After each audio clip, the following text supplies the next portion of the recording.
Ini sing didekate bane gembos sendiri saking panase. Mobilnya nang iratane le.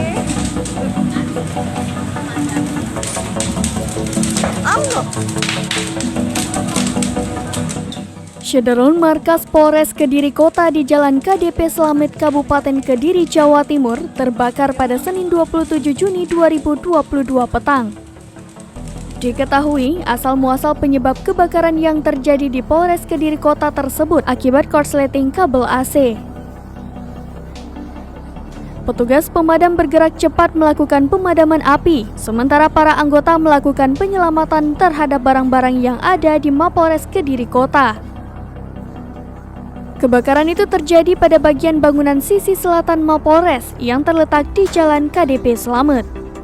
Sejumlah petugas mobil pemadam kebakaran tampak menyemprotkan air pada titik kebakaran. Adapun puluhan aparat kepolisian tampak bergotong royong memindahkan barang-barang dari ruangan ke mobil truk dinas.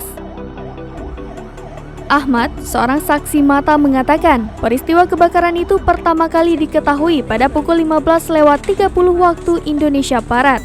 Saat itu, api tiba-tiba muncul dan membesar dari salah satu jendela ruangan Mapolres Kediri Kota.